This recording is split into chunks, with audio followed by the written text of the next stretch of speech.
Yo, what's up? This is 6 Block, and I'm here in Long Beach with BC Rydah. What up, dude? What up, what up? Hey, yo, Long Beach in the house.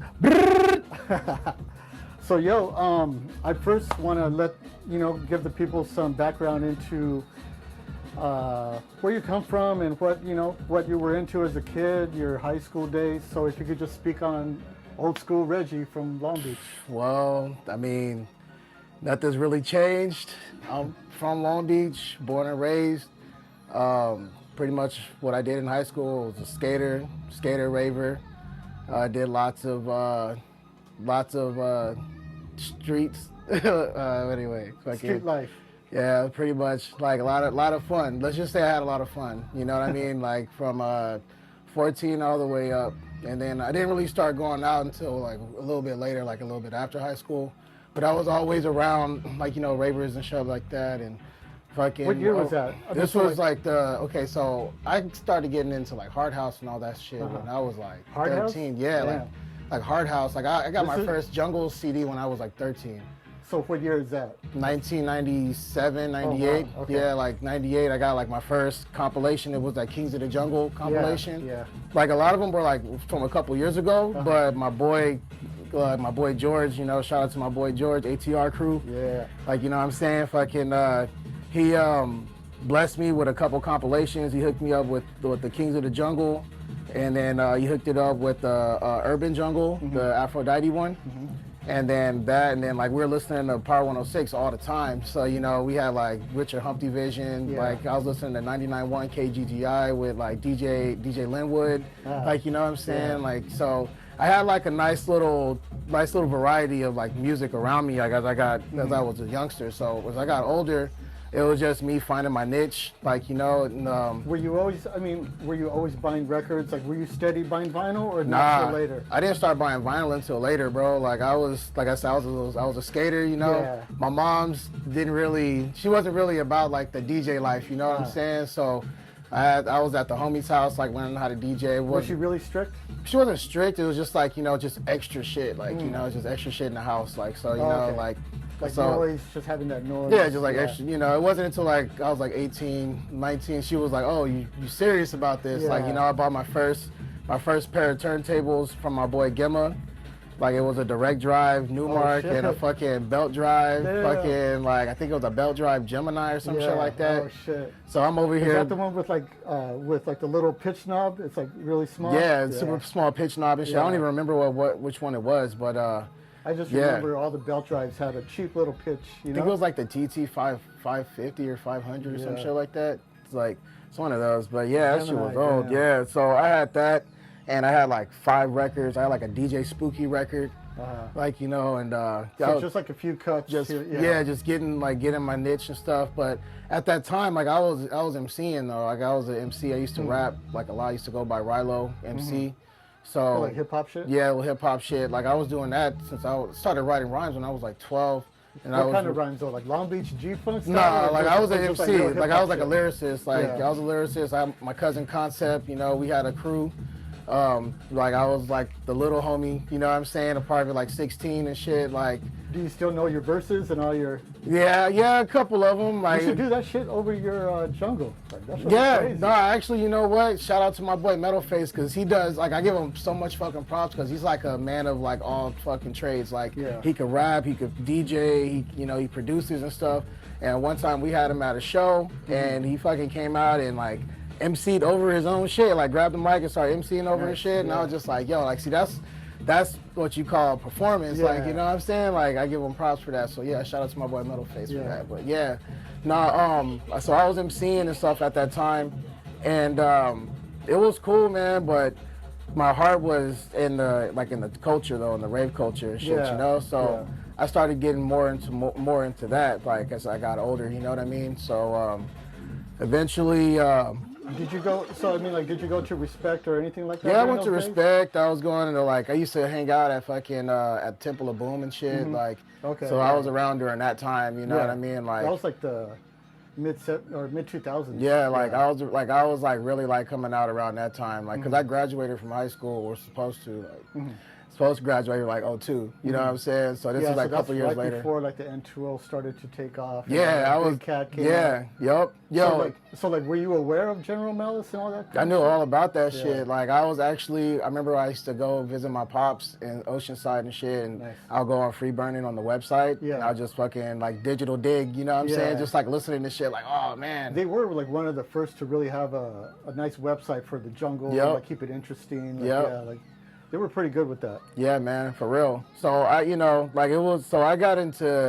like doing all that, like just a party kid, you know? Yeah. Fucking Regal D used to see me around at all the parties and shit. Like, you know, he was just like, he was just a little runt, you know? Yeah.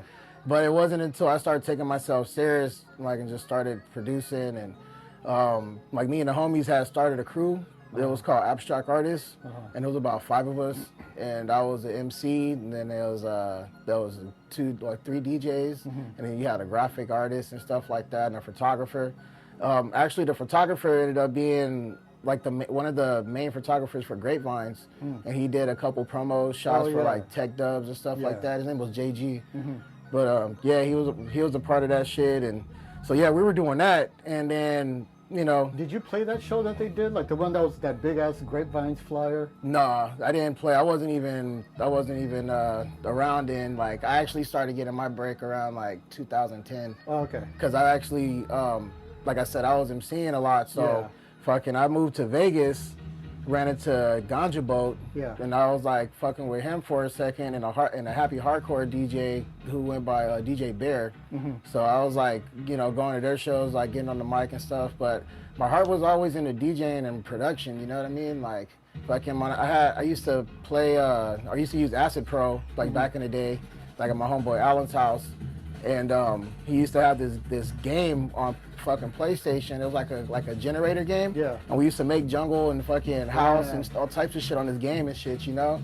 So you can make patterns or just full songs? Like full on songs, like full on fucking tracks. I think the name was called Club World or some shit. But it was like, so it's like each level was like a different place in the world. So Paris was like house. Fucking London was like jungle, drum and bass and shit like that. You know, LA, New York was like hip hop and shit. So yeah, that's a trip because, like, you know, of course, because I'm older, like I started with like what's considered like a primitive drum machine, you know. So I started with a really basic sequencer drum machine. You know? But kind of like you, like learning through the lesser quality stuff, I think teaches you just how to think when it comes to making music. Yeah. Because if you can make something on this cheap stuff, you can make it on the computer. Right, right. You know, so like, like I even, one time I was with my daughter and she had an app on her phone and like, it was like a beat making app, you know, and she was making beats. And then I realized that it's a lot easier than I thought it was, you know, because sometimes I think that for someone to learn how to produce, it's going to be a long process, but it's actually not, you know? Some people ain't got it, bro. I'm not gonna lie. But I'm saying, like, at least to know how to just get some sounds looping. Right, to get it going. Yeah, no, I feel you. Like, cause I mean, my pops was a drummer. You know what I'm saying? Yeah. So that shit really helped out a lot. Like, I came from like a family of musicians and shit on my pop's side. Like, they're all singers, musicians and shit like that. So R&B or so like gospel, like gospel and shit. Like, so my dad was like the drummer for the church. So this motherfucker was. It's cold, you know? Yeah. But anyway, fucking, Where was he born at? He's out in L.A. Yeah? Yeah, my family, like my pop's from L.A., my mom's from, she's from Oklahoma. Oh, nice. You know what I mean? But moved out here in the 70s and shit. But my family originally is from like Maryland, like originally, like fucking, my great-great-grandfather, like, or his wife, her pops was a fucking Buffalo soldier and shit. He was like a sergeant in the 83rd Infantry. Yeah, like, that's the Civil War, right? That's the Civil War, yeah. Like fucking Dylan Obedience. Yeah. Like, that's my man's name. So shit was cool though, finding out all about that shit. Yeah, you know that's what I cool. mean? So yeah, anyway, fucking so that's how I got into it, like starting up, like just really like fucking with those programs and stuff. I didn't really have too much access to hardware. I mean, I had a homeboy named Jerome in high school who had like a keyboard, he had a drum machine and stuff, but you know, like I was on my own, like I was in the streets, you know what I mean? So it was hard for me to stay focused. He was one of the first cats that I could consider like me being in an official like hip hop group. Yeah. Because we were like 16, you know what I mean? Like fucking going back and forth on like some Outcast shit. Like it was tight, man. Like so. Did you guys like record anything? Or? Yeah, we had a couple things recorded actually all the way up to like 2009, and then. What did you guys record onto though? We used to use Acid Pro. Okay, so you know what I software, mean? yeah. Just the software and shit. Like he had a DAT. Like he had a fucking. What else did he have? Like I think that was it. Like a DAT and a fucking and the 4-track. You know what I'm saying? But yeah, that was pretty much it. And then, but that was all the way to 2009. I moved to Vegas and started MCing out there. Said fuck the MCing. Started focusing on my production and shit. Because I was making tracks, sending it to people, and they're like, "Oh, is that you on the mic?" I'm like, "Nah, I made the song, you know." So it got to the point where I was like, you know what? Yeah, let me just ditch this to the side and like let me focus on this production and shit. Yeah. And the DJ. So that's what I did. Fucking moved back out here in like 2010. Linked up with like Low Frequency crew and stuff, and we threw. They're from San Pedro, right? Yeah, San Pedro, Wilmington. Yeah. Like, and we ended up throwing a party called Summer in the Jungle. That was like 2011. And Floa came out and like headline. We had like dubstep there and jungle and stuff like that. And I actually jumped on the mic with Jungalina at that time. Like we had like, it was like representing the South Bay. It was cool. Yeah, that's cool. So, you know, and I just stayed consistent with my writing. Like I wrote that song, Here Comes the Master, in 2012. And sent that over to Mean Streak for Audio Science, and you fucking put that shit out. Nice. Like that was like my first like release, like official. Like a digital release. Yeah, and then but actually I had a song called Blonology that was on Low Frequency, but that's another story. I like snatched that shit back, fucking. So ended up putting out that song, Here Comes the Master, and then I put another song called Sounds of the City. That was like I was like a homage to Assassin, because he's honestly like one of my like favorite producers. Like when it comes to like that style of deep jungle, like he was, you know, nobody was like representing that style like back in the day, and like I just give him so much fucking props for it. And on top of that, he's a good engineer, so he knows how to make it sound really listenable. Sonically, like you know what I mean. Nice. So like I made that song like as a homage to Assassin. To that inspiration. Yeah, you know what I mean. So. Fucking put that shit out on there. Have you ever met did a him? remix. Like yeah. Cool. Hey, you know, that was fucking funny. One time, he's a dark dude, but he's smart and dark. So like, it's like it's a crazy combo. You know? played a show with this guy. Yeah, it is. And I played a show with this guy, and I fucking had a balloon in my hand. I'm all nozzed out, and I like fucking accidentally took out his fucking flash drive like mid song. Yeah. And I'm just like, oh shit, I looked at him and like all I'm hearing is just whomps and shit. Like, I'm like, oh damn, I fucking embarrassed myself in front of the E-Man, like, you know? Yeah. But nah, I fucking started putting tracks out. He of humor though. So, yeah, like he wasn't. You tripping. wouldn't think it, but then you're like, oh, okay, he's cool. Yeah, he wasn't tripping, but like the look on his face though, like I was just like, oh shit, because I'm fucking nozzed out, like trying to hold myself up and looking at him. Yeah, like, oh man, it was fucking funny. Oh, shit. So yeah, so I started, you know, fucking working with Mean Streak. And started sending my tracks out here and there. I did a remix for Marvelous Kane. Yeah. I did a Regulators remix back then. I remember when you did that, yeah. And I did I was like, you know, slowly but surely starting to get in the groove, but I felt like I kept getting my shit turned down, you know? So I just was like, you know, me and my boy was like over there at his pad, we were smoking a blunt in the backyard.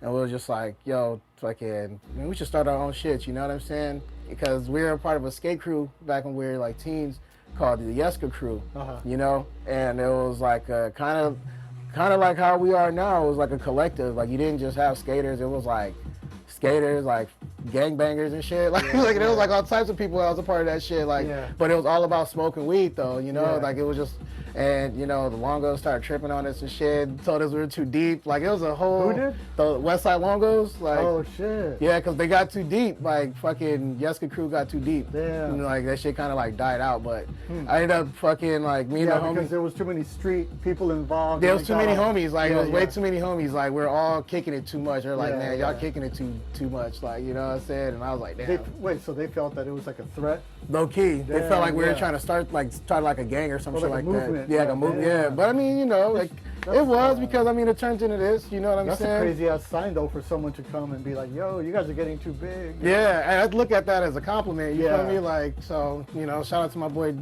David, my boy Brandon, Joey. These are all the originators from the Yeska crew. There's a lot of other heads and shit, but yeah. So me and my homie, my boy Alan, 22, we're like in his backyard. We were just smoking a blunt. We was just like, yo, man, we should like start our own shit, you know? Yeah. And we was like, what should we call it? Because we didn't want to do the abstract artist shit no more. So it was like, well, fuck it, why don't we just call it Yeska? And we're like, oh, that's tight. And we're like, you know, why don't we call it Yeska Beats? Because it's the music. We're like, yeah, that's dope. And then we're like, why don't we call it Yeska Beats Unlimited? Because we're unlimited with our styles, like on some fucking Ghostface Killer shit. Yeah. So we were like, oh, that's dope. And then we just fucking ran with it. And I fucking drew out that Y, you know what I mean? And, you know, fucking made it into like a little box logo and just fucking been doing that shit ever since. And that was like 2014. So yeah, just kept it like nice and steady, consistent. Yeah, that's cool. Yeah. Just like, cause I was like, fuck it, man. Like, if you're gonna keep saying no, like, I'm gonna say, yeah, I think the shit is tight. If the crowd thinks it's tight, then I obviously know that, you know, it's workable. It's just not, it's so, everybody's subjective. So, you know, music is art, and since music is art, you know, everybody's gonna have their own personal opinion about it. So I can understand that, you know, if it don't fit, then it don't fit. But I mean, obviously, you know, it's been doing this thing for the last almost 10 years. So I'm like thankful for it. You know, we got 4 vinyl releases. We got a CD release. We got a tape release. Like, you know, fucking got a sub label started and stuff. Was able to put on like. That's a Yellow Jacket or? Yeah, that's the Yellow Jacket release. That's the first one. Me and Set One did the 001, and that was like more for like giving like showcasing like prominent producers. Like this is like, you know, not like Yeska Beats doesn't do that already, but like I kind of look at that as like a gold standard. You know what I'm saying? Fucking What do you think what is your sound? You know what I mean? Like, what do you think your sound is? Is it raga? Is it dark? Is it a mix? It's like a little bit of, I feel like it's a mixture of all of it because I have a personal love for like, you know, tech itch. You know, I fucking love like Equinox, you know, I love like those dark ass drums and stuff, but then I love my raga as well. Like we were just talking about Congo Nadi, you know what I mean? Like, so I was like, so I love my raga jungle, and I feel like if you could mix it properly, like it'll come out sick. Like, you know, you got cats like Rumbleton that's over there fucking killing it, like how I like fucking Double O, you know, the whole fucking like Rupture crew and shit, like all the Big Key, like man, like that whole little squad, bro, like they fucking kill it, dog. And I feel like that honestly saved the jungle sound like in like 2012. Like remember when that shit was like prominent and everything was selling out in like 3 hours? Like that was the days. Like that's what I wasn't buying because I was like, man, what's the point? Like I'm on US time. That shit's UK time. By the time I fucking see this, delay, by the time I see this, it's a wrap. Like I'm hurt. Like that's all I got. I just got hurt feelings because I wasn't able to get that goddamn side wax.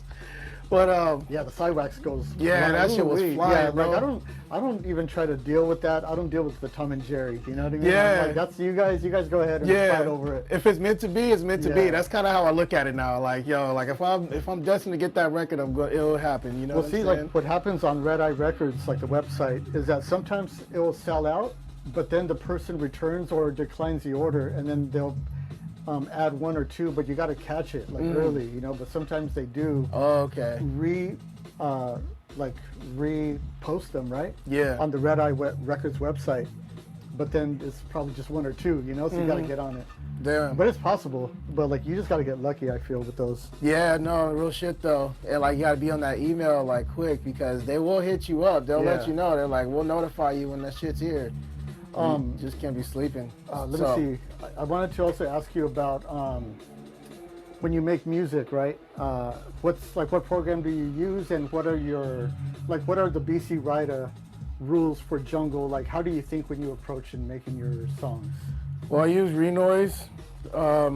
Sometimes I run shit off of my Kai, my S2000.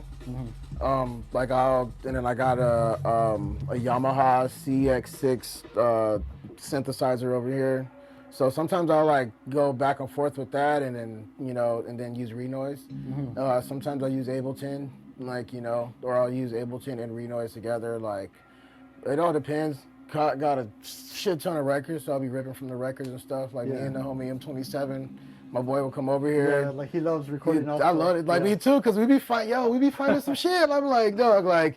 Man, I have like a all new respect for George Benson. Like I already thought the guy was dope, and I'm like we really digging. I'm like, yo, man, like damn, this like I found some heat. Like so, like hit George Benson. We did a song where we just what sample was that? I think it was like Shaka Khan.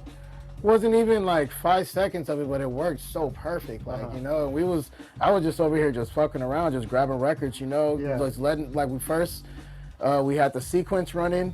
Oh yeah, so about that, like it all depends about like how I write my music. Like it all depends. If I get a dope sample, like I'm really in the rare groove. Like at the moment, like I've been making a lot of like more, I always say like foundational style, like jungle, like Rydah jungle, like you know what I'm saying. So fucking been listening to like a lot of sound clashes, just studying my music, studying the craft, like. Kind of like have an idea before I go into writing, like not like having an influence or like biting somebody per se, but just like being like, oh, okay, like I see, like I get it, like you kind of gotta understand it to write it. You know what I mean? Like I feel that you can't just like come at it and just fucking throw drums out there and then call it choppage. Like, you know what I mean? Like, there got to be some type of structure. Like, man, my boy Raul, 6 Block showed me that shit. Like, I remember I was at a Jungleism show and he was just pointing at his ears, like, listen, and pointing at the record. And I'm like, yeah, I should pay attention to this record. Like, because I was already writing and I get it. Like, you know what I'm saying? It's not like, but writing is like difficult. It's just having the structure. A lot of people don't understand like full on structure. They can make a beat. Like I was talking to somebody the other day and I was like, yo, there's a difference between making a beat and like making a song. Like, you know what I'm saying? Because when you make a song, like that shit actually has depth. It could tell a story. It leads. It has passion. Making a beat is just making a beat. I can make a beat in 5 minutes. Like you feel me? Like so that's nothing. That's the difference between the two. So when it comes to me writing, like it all depends. Like I've been listening to like a lot of rare groove, a lot of like. I sometimes I wouldn't even listen to jungle. Like sometimes I'll just be like a month straight. Like I won't even like turn on anything that like has any type of break like that, and just like just listen to music and just kind of like refresh my ear. So when I come back into it, I'm coming back deadly because I've been listening to other shit. Like, but I didn't inspired with ideas, and I didn't damage the craft. Like I'm not out here like making shit. I'm just listening to shit. Like you know what I mean? I'm like, oh, I see what he did with that echo. That was tight. Oh, that little panning technique right there. That was hard. Like okay. Like, oh, listen to that that vocal right there. Shorty got a voice. Like so. Shit like that just made me be like, okay, all right, this is what I need to do. Boom, bam. Like Busy B says, fucking. You gotta make sure you have your ammo before you go to war, you know? So you gotta make sure you got the right samples. Yeah. Kind of just like I say, have an idea how you're gonna come into it. Like you know, like something I've been doing recently is I've been making folders with the month and the year, and I'll just spend a day just gathering samples or taking old breaks and making them different, pitch down. Or I like doing that too. Just layering. Yeah. Like, you could even distort one of the breaks and like have it in the back, you know. But sometimes I just like to spend a day creating a folder, and after that folder's made, like I always go to it like to add stuff, you know, because then I'll remember, oh, I got that sweep, or that break, or that little bass stab that I made, you know. So it's just it's just a place to pick from. So, you know, so when you get a certain type of idea, like I need a distorted bass, boom, I got that new one I made, you know? Exactly. So, yeah. Yeah, I like to like save a lot of the songs that when I like write songs out, like I like to save a lot of the samples that I made and shit, a lot of the breaks. Like I'll have like literally just a folder of all the breaks that I made.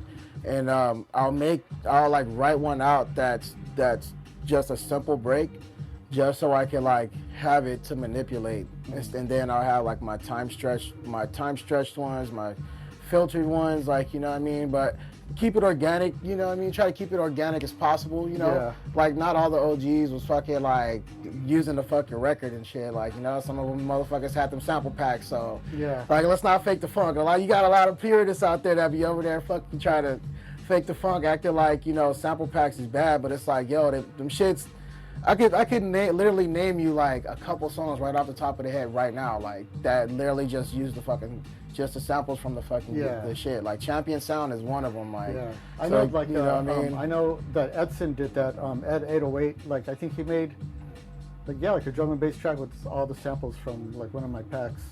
But you know, like, I know that there's that stigma. For some people, there's a stigma against using sample packs. But to me, it's like sounds are sounds, you know.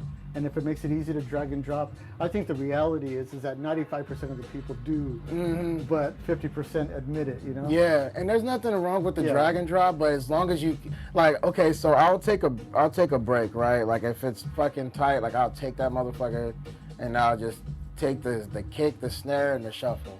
And then, like, I'm like, all right. And you're chopping everything up I'm already anyway. chopping like it. You're already like, manipulating. Yeah, so I'm just going to redo it. I just like how they processed it. And then I'm just going to, like, use that fucking, I'm just going to roll it and just do it in my own way and shit.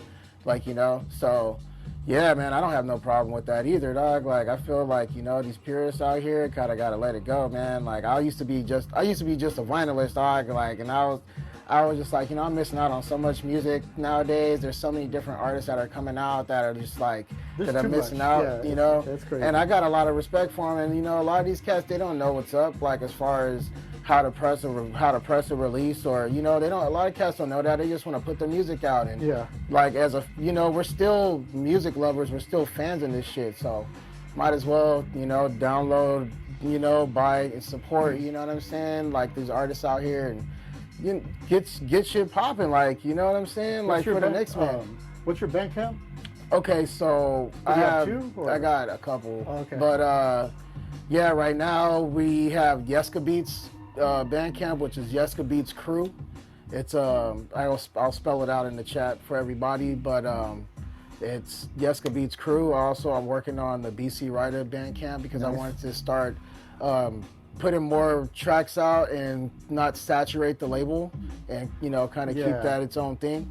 And then we're also working on we have a trip hop label. It's like trip hop, down tempo, and footwork. It's called R.A.W.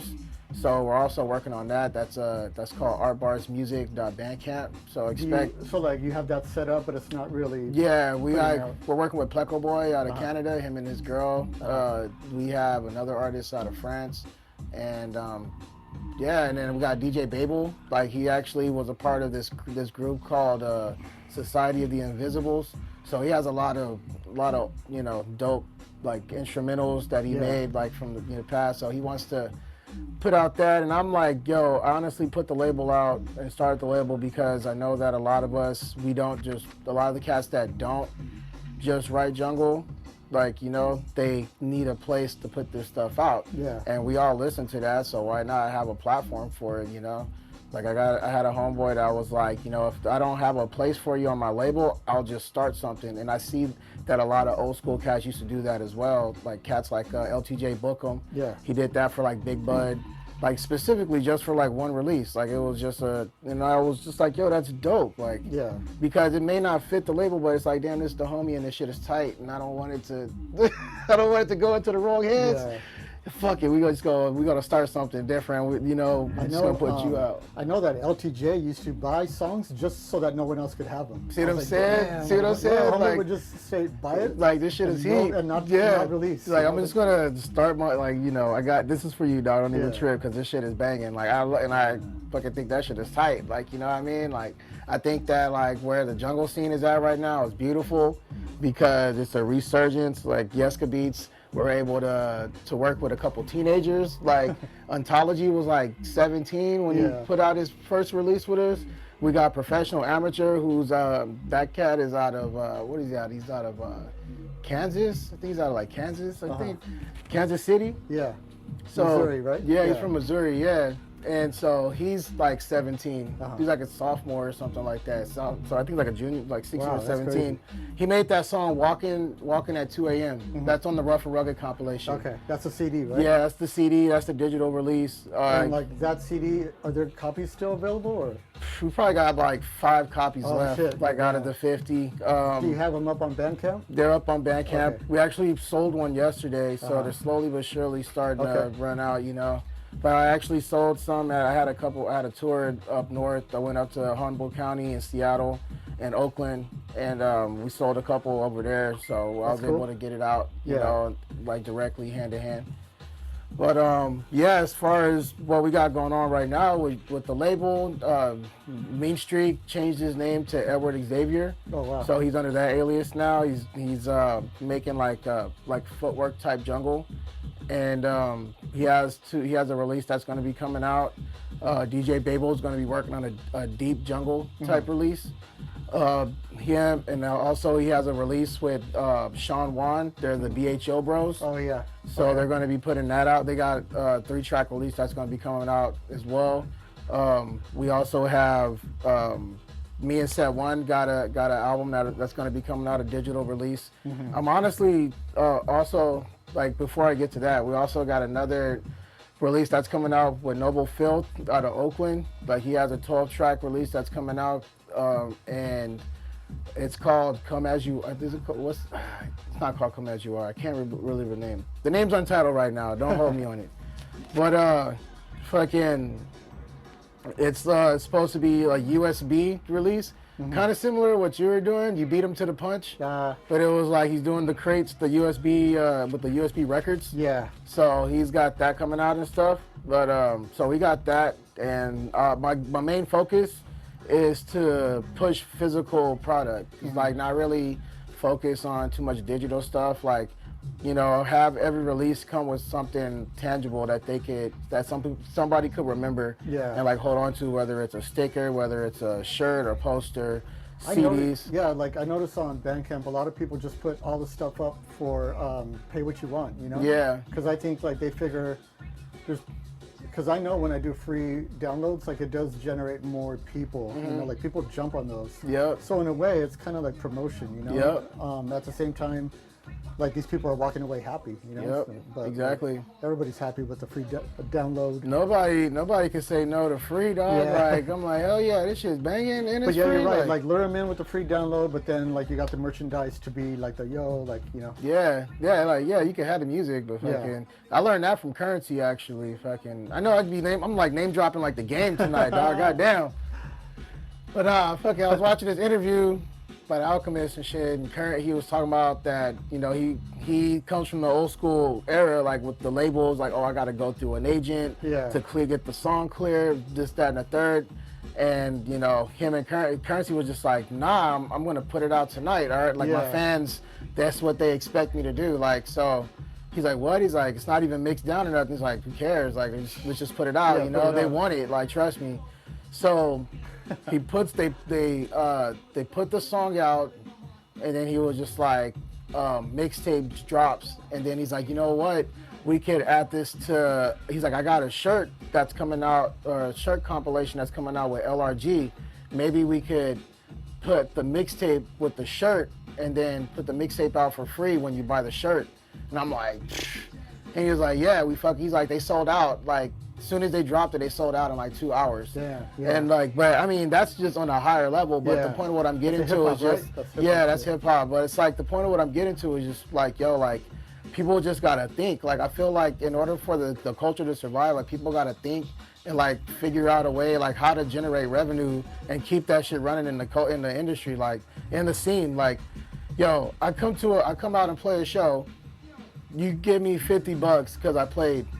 And then I throw a show, and then I give that same $50 to somebody that fucking came out to play my show, and then that money is just constantly circling in the game, like, and then it's gonna come back to you by you throwing an event, and then you got 5 people showing up that's just like, yo, I saw you at the such and such party, you threw this free party, and me and my homies are coming. Yeah. You know what I mean? And that's how you do it. Like, you kind of, generate the money and like keep it circulating and stuff. Yeah, that's what's cool about anything associated with the rave scene, with the rave community. Like, there's a lot of like people power, you know, and like I remember years ago I realized that the rave movement is more than a dance scene or some kind of scene. It's like a real people community-driven business, you know, and I realized that when I played at a festival and I looked around and I realized that we could do this every day. We could live like this, like just playing music and everybody is paying each other for the goods and you know, I mean, like I'm pretty sure in the future with digital currency that's going to be possible, you know, for people to sustain a certain lifestyle that they agree on, you know, and like give value to all this stuff. Yeah, but that was a cool feeling when I was at the festival and just looked around like we could do this all year. Yeah, you know? Yeah. Like, you just got to get somebody to buy the land and then just become the mayor. Like, fuck it, like that's all it is. Jungleville. Yo, I'll be the first one to move. I'll be like, hey baby, we going, we out. Shit, sand jungle. Yeah, like we out. Like I'm already packing our bags and shit. Oh, shit. Like jungle side. Oh man, I'm telling you, I'll be ghost. Like, right there. I'd have probably been one of the builders and shit. Like, you're probably gonna be the police chief. You know what I'm saying? Like, nah.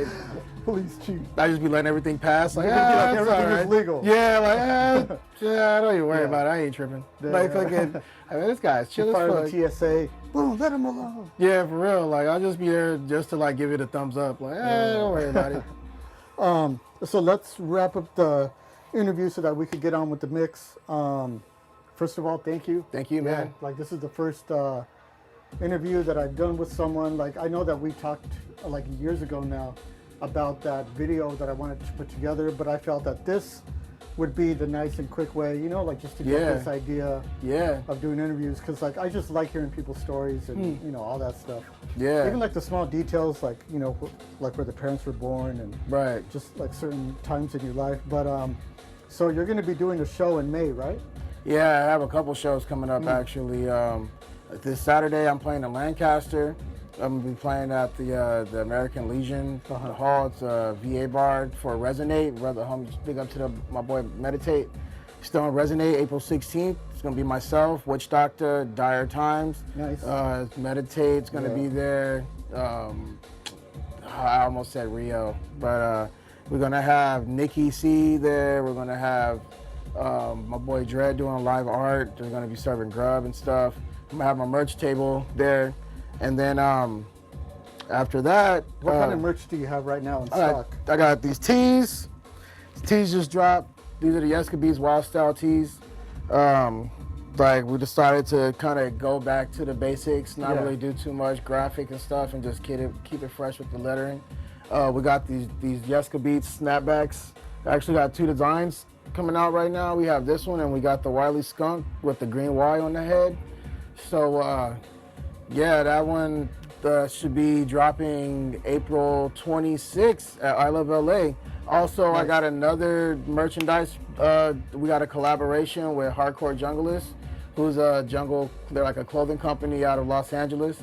And we have a collaboration with them on a t-shirt paying homage to Cross Colors. Yep, nice. Taz and Bugs Bunny, and we flipped it in our own way, making it into some junglist shit.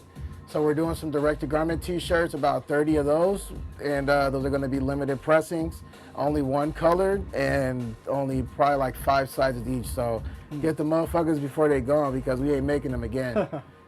They're going to hit us with that cease and desist real quick. Yeah.